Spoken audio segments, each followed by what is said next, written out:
ساتواں واقعہ، قیامت کے روز فرشتوں کو کیسے موت آئے گی۔ دنیا کے لوگوں میں سے بدقسمت ترین وہ لوگ ہوں گے جو قیامت کا منظر کو خود اپنی آنکھوں سے دیکھیں گے۔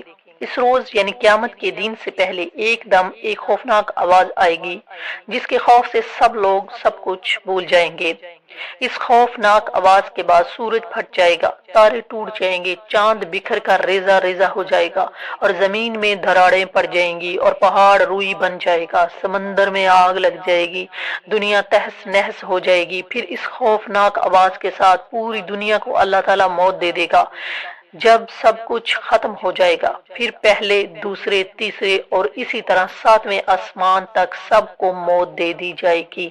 سب فرشتوں کو گرا دیا جائے گا اور انہیں زیر زیر کر دیا جائے گا۔ پھر رب تعالیٰ فرمائے گا کہ کون باقی ہے۔ آواز سن کر مالک الموت حضرت عزرائیل کہیں گے کہ یا اللہ مجھے سمیت تیرے 4 فرشتے ہیں، یہ جبرائیل، میکائیل اور اسرافیل۔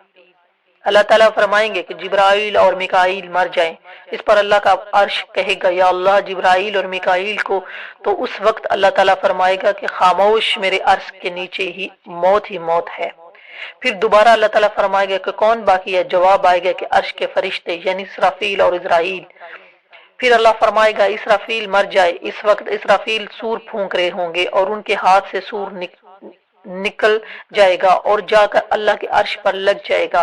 پھر اوپر اللہ اور نیچے صرف اسرائیل علیہ السلام باقی ہوں گے۔ پھر اللہ پوچھے گا کون باقی ہے، تو جواب میں اسرائیل علیہ السلام کہیں گے کہ بس اب تو میں ہی باقی ہوں۔ پھر اللہ تعالیٰ فرمائے گا جا تو بھی مر جاؤ، تو بھی میری ایک مخلوق ہے۔ پھر اللہ تعالیٰ کہے گا کوئی ہے میرا شریک تو آؤ۔